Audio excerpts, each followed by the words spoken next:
டேய் என்ன உன் ஏரியாவுக்கு வர சொன்னா உன் வீட்டு மாடியிலே வந்து நிக்கிறேன். இன்னைக்கு உனக்கு துவைக்காம விட போறதே இல்லடா.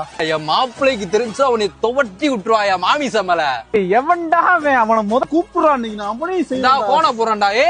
வீர பரம்பரா சார் சொல்லுவாப்ல. ஒருத்த மேல கை வச்சிட்டாமாப்ல. ஏய் கை வச்சிட்டானா என்ன சும்மா இருந்தா 2 கூட கொடுக்க வேண்டியதாடா. சரி நான் பாத்துக்கிறேன். ஆள் பாக்க எப்படி இருக்கியான்? ஆளு நல்லா வாட்ட சட்டை தான் போல இருக்கியா. வாட சடம் அப்ப டோமரா தான் இருப்பேன். 2 கூட கொடுத்துருவோம் கவலைப்படாத. கையில டூல்ஸ் எதாவது வச்சிருக்கானா?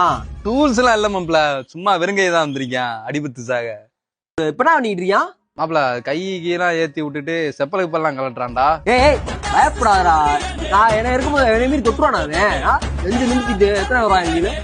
எத்தனை பேர் ஆவறீங்க? உன்னை அடிக்கிறதுக்கு நான் ஒருத்தனே போதாது உனக்கு. இருந்தாலும் 20 பேரை வர சொல்லியிருக்கேன். வந்து உனக்கு அங்கங்க கூறு போடுறோம் இரு. ஏய் மாப்ள, வெறும் 25 பேர் தான் வராங்களா மாப்ள? நீ ஒத்தாலே போது வாயா. ஒத்தாளா? ஏய் மாப்பிள நீ வர நம்ம சைடு கூப்பிட்டா ஒருத்தர் கூட வர மாட்டேன் மாப்பிள. என்ன பண்ற?